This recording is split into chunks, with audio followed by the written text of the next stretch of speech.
20 वर्षों का विश्वास, 10,000 से ज्यादा डॉक्टर्स, गोल नेशंस लीडिंग इंस्टीट्यूट।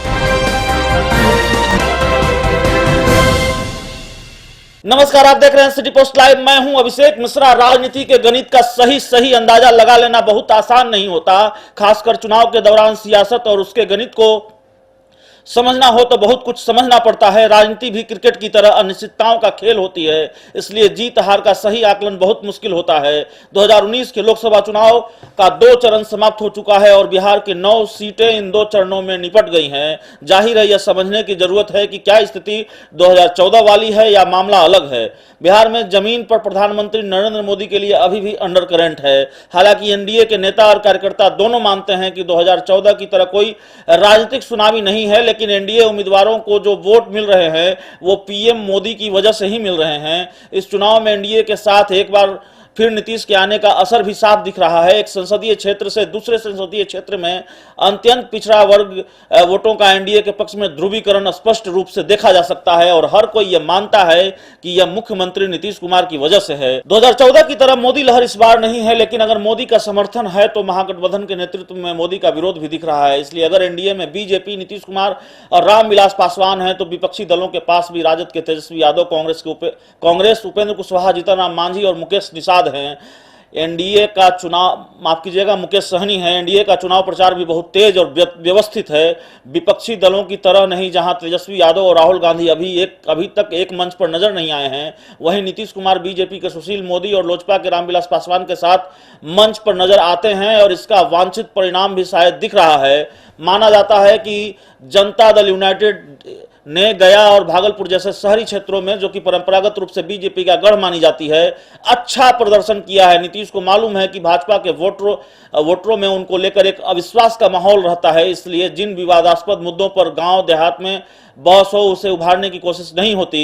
यही कारण है कि नीतीश ने अपना मैनिफेस्टो जारी करने का कार्यक्रम इस महीने के अंत तक टाल दिया है, क्योंकि राम मंदिर, 370, सिटीजनशिप बिल और पर उनका स्टैंड भिन्न है, लेकिन इसे फिलहाल वो तूल नहीं देना चाहते। नीतीश कुमार अपने भाषणों में बालाकोट, कश्मीर और आतंकवाद जैसे सभी विवादास्पद विषयों से दूर रहते हैं और अपने 13 वर्षों के काम के आधार पर वोट मांगते हैं और तेजस्वी और उनके परिवार को निशाना बनाते हैं। विपक्षी दलों के लिए जो राहत की बात है वो यह है कि 2014 से उलट इस बार यादव मुस्लिम वोट बैंक एकजुट दिख रहा है। साथ ही ऐसा लग रहा है कि कुशवाहा, निषाद और मांझी की पार्टियों के अतिरिक्त वोट भी उनके खाते में जुड़ रहे हैं।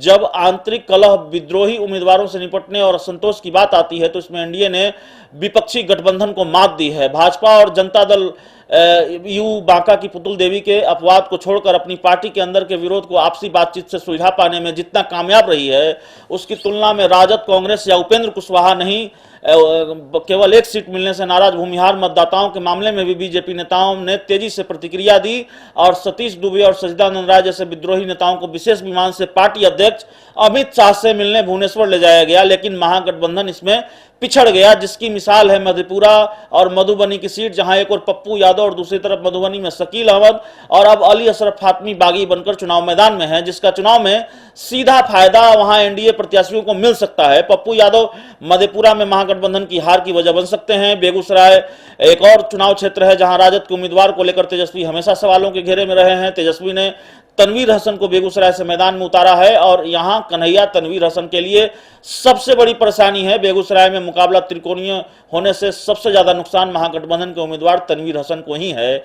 तीसरी सीट है सुपौल, जहां रंजीता रंजन बहुत हद तक अपने दम पर, या यूं कहें कि महागठबंधन की अहम सहयोगी होते हुए भी कांग्रेस अपने दम पर यहां चुनाव लड़ रही है, क्योंकि तेजस्वी यादव ने रंजीता रंजन के चुनाव प्रचार से खुद को अलग रखा है। शुरू में लग रहा था कि तेजस्वी मुद्दों पर चुनाव को ले जाने में कामयाब रहेंगे, लेकिन जमीन पर उनके उठाए मुद्दों से ज्यादा एनडीए की उपलब्धियां जनता की जुबान पर होती हैं। वोटों के प्रबंधन में भी एनडीए अपने वरिष्ठ नेताओं के अनुभव और केंद्र और राज्य सरकार का पूरा फायदा उठा सकती है। जैसे कुशवाहा वोटर के बीच संदेश देने के लिए नीतीश कुमार ने उन 2 अधिकारियों के निलंबन को पिछले हफ्ते वापस ले लिया, जिनके ऊपर उनकी खुद की सरकार ने आय से अधिक संपत्ति का मामला शुरू किया था। जबकि नीतीश हमेशा कहते रहते हैं कि भ्रष्टाचार, सांप्रदायिकता और अपराध से कभी समझौता नहीं किया जाएगा। तस्वीर कुछ कुछ साफ है और संकेत यह है कि भले ही 2014 की तरह बिहार में एनडीए मोदी लहर पर सवार न हो, लेकिन इस बार नीतीश कुमार बीजेपी के साथ हैं। दूसरी तरफ महागठबंधन एक अंदरूनी लड़ाई में भी उलझा है और यही लड़ाई महागठबंधन के उम्मीदवारों के लिए बड़ी परेशानी का